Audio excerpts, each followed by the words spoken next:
Dem waliwo muyimbi naye afunye olubuto twakutegedde yani waliwo omanyi wiiki eno namawulire manyi waliwo omuyimbi afunye olubuto gwegenda okujja mu maaso awo mbabuulireko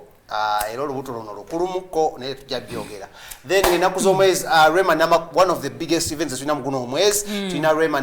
anti tulina kati mu February already tulina Rema Namakula coming through tulina mwana mulenzi Little Boss ku Valentine tulina Victor Rose yes naye ku Valentine tulina coming to March tujja kuba ne mwana muwala manyiddwa nga Lydia Jasmine ndoza ebivulu byemmanyiko ebinene byebyo then March tujja kuba tugenda tuleeta ebirala bingi nnyo naye nga byonjako okubuuza ku Beautiful Rema birthday walabe ebifaananyi byata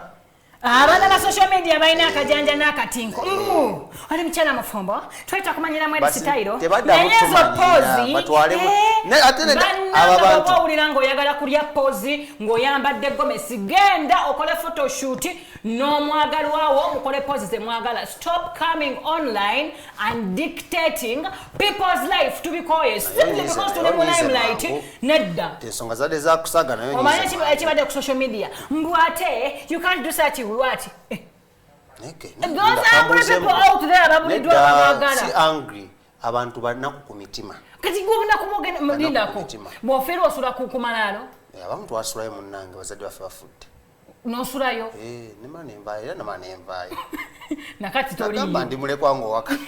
so kati you people mulekerawo okufuna data wo gofunye oba wameka oba wameka and you come notandika okubashing public figures tugende mawulire amalala bagogolola kubash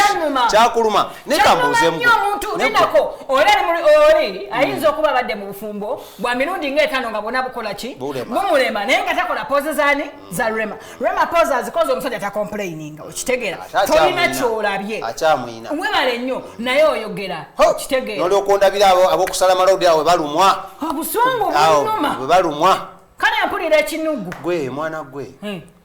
lwaki lindako lwaki abantu bazala bafuna ebbina ani omulala yafunye ebbina vinka omwana akola jimu walabye ku Rachel nkugambye ka Rachel kali bwe kati si kali kati kutasokola gu jimu kavudde mukka ali lubuto nze ngabye ebbina nenjogera ne Vika nenjogera ne Rema ne Rema naye ayitayina kyokka ate no side otunya winwaji it is going the gym kachiri bwekiti bobera mu gym you can decide to maintain osobola deciding on building a muscle you can decide to reduce weight but nayo waligira mu gundi osobola no angenda kola butt and glutes kisinzira gwe kyoyagala oba quads oba kati okola ki mu gym just nkuma okola lege sina kyenyongera nina lege so over the weekend we saw a lot of manyi waliwo abana abayita ba Yuga boys bwe nafuna kusala le wategeda nekanziguse oluga kale buloyo amanya kuwa background go jompo ekyabaddewo so Yuga boys bano they came onto the scene nga Kent and Froso nga bayimba nnyo nga ntibategeera nnyo bulungi banyumirako omugundi gye yabagoba mu studio awo producer bagoba mu studio awo ba promoter baganya bakwatirako so after a long time ne bakuba hit song yaabwe salale nani tunajita sala yeyo hit song yaabwe yabaguza then bagamba kitegeze timba amapiano kisobola tukolera ne bateeka nyimbi nalanga chinga bbiri so bali ku media house emu ne bayisaamu omuyimbi omwechi eggali muyimbi ki Palaso ne bagamba with all due respect this is tuwandowoza yaffe singa ankopia kola ABC and everyone is entitled to their opinion Palaso mwaba timu Palaso ekyabagwako tubuulire ekyabaawo sisobola kubeera timu Palaso lwaki munnange olutalo luno lindako tamanyi kuyimba amanyi okuyimba ayambala bulungi abalimbyewa oluyimba I want mana mazima gabeewo actually when I heard that song naline ba producer bage kyetuva tugamba singa lwakuba ti bamayanja family beyagaliza nga bwomanyira oyina kwagaliza wa Luganda before maybe a friend nekyo yagaliza kwagaliza exactly nengamba naye singa cautions netugamba singa cautions bamutuzaako ne mudra okitegeera their style yandibadde fitinga nogenda owulira akalobozi ka Palaso osooka n'owulira cautions ye ngoma yagikuba producer oluyimba olwo luyina waawo nogenda n'owulira Palaso obusungu ne bukuluma Atena komoko ne yewana. But Palaso is a good artist. So meanwhile, on social media, I saw a lot of people ngana bote bali kusaidia. Waliwo baba musudi ya migao de mabali bad energy. I'm actually looking for the tweets. Bazita X is it tweets. Katine chali chakwata X. Amonange ngabayuga boys bagenze nebangoma Uncle Pina we. Uncle Pia sasa na yogera. Nagamba even these two are my piano wannabe clones that have never and will never make it a hit. Uncle Pisi ya manyoru zungu ya bakubye nnyo. Have an opinion. Mwana yasoka tunda bindazo eri kugundi. Atenga simu Uganda. On my song, Uganda nyuma Palaso Questions Trading hashtag want money song too big for you, a blood clot. Neba mugamba wano n'abagamba. Babujja ne bamuwa reply. Ne bamugamba Uncle Pina onyiga mangu. Chemba de gamba wano mwanyize mangu. We simply don't need a hit song. We just need good music. Nevertheless, we still acknowledge and appreciate your music. Do they have good music? Bagambye, they don't.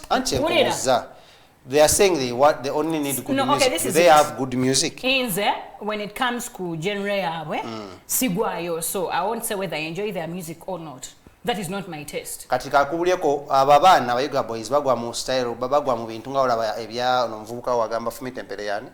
Kristo Panda bagwa mu style akise yajeta bamuyita munji ate yakomyo yo ne yakubye hit. Bajite kisati munji mulabe bajite kisati wamwina bali bwe yayimba ne no omwami ono wakadongo kamu ani sebata ani ono ngenda walukaga abudumulasi that was a joker song na yali yakoma obukomi bayagade bamgamba appreciate you musically since 2005 in brackets katika but instead you delivered a hit song in 2014 moreover a collabo is a song so wagezako mugamba muno anyone can make a hit song at any time but Palaso yakuba maso that was a hit song agama so you remember that song it was a collaboration still aine nyimba nyingi Bayoga boys batuleke. Batuvude ku lutalo lwabo ababiri they are having a fight. Naye abantu mu comment section balageranga this time round. Bagamba social media in-laws bantama. It takes so much bravery to make a genuine submission or comment about Ugandan music and in the industry lately. We are always lying to people in brackets kubasudia even when we know they are in the wrong. All that so we can keep them around because we know they can't take the truth well. Munangolo lutono kabweruri uzutero ndi Uganda woka baranga chini wano ku social media chekigena maso Nicki Minaj ne Megani oyagala bintu byabazungu zungu ebi checha kwambaza pinka checha nyambaza asiri babi kubaga okay this is it olutalo lwa producer tanzije bali nyatogere ku Biniganta olutalo tuleke naye nanzo omuntu terukola sense Nicki Minaj era evident Nicki Minaj munange nga bakwata Biniganta bamukwatira Dubai naye mu UAE we bakwatire wantu jotaddiza musanga bamukwatira ki nga ku mbu waliwo olutalo waliwo skafu naye yawabira omusanga agamba ti Biniganta yeyunga mu kulwana no he physically fought chiyateeka mu statement ye chokate ngoli yali ataasa yali ataasa so kati ava Abu Dhabi yaina show traveling okudde we Dubai kumbe bali abaga intel yawe ya amani ne ba flagging off passport ye atuka ku kisaawe but no passport number bamutumya bagamba ono go bakola kigwe banoonya bamukwata so to cut the whole story short bamukwata amasimu gavuga hashtag ya mweje mwakola etambula but needed money bamutwala mu court ku naku lwokutano Kenza bakubira according to Vampino bakubira federation yawoza tuno soko nonyereza yakoze kibiche ebintu ngero nga biwanvu nga kwate simu nga bakubirani Bobby Wine kigambe nti Bobby Wine nakuba ku embassy naye ate bagambera bebe cool kyali tekimala bagambera bebe cool yakuba wa yakubira ambassador wa fe manyi katumeka kalika picking mama dem ka Biniganta kachalika kambulida amazima so bakubira Bobi Wine akuba ku embassy chikola kye kimala because eri system yaabwe siye bino no gamba no bagamba they are going to present Biniganda on Friday in courts of law presenting courts of law courts of law bamusalira fine ya 10 meka 5 bwe bukadde butano mu mitwala na mu something ezawa Uganda so akasente katandika okunoonyezebwa bakubira Kenzo pikinwa madema kubira Kenzo yakwata simu omulundi ogwo pikima madam daina sente anti si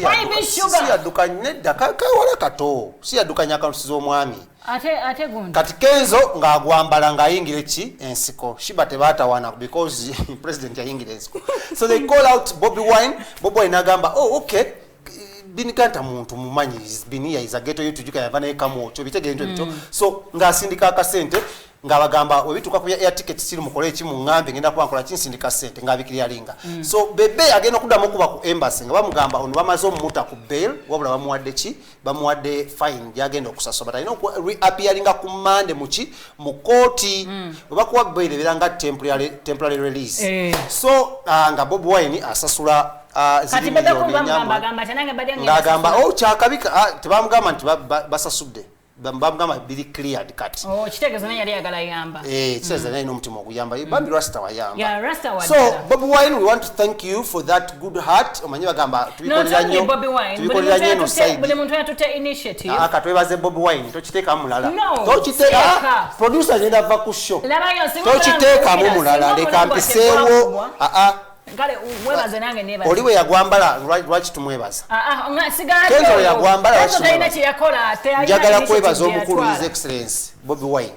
okubanga yatukinze initiative nakola kitu nga tekirimu kwesudia tekirimu kinonna n'ata postinga na wantu wala wonna nga abamwe mukola n'ayamba omuvubuka manyiddwa nga Bobi Wine. By the way aga tumaliriza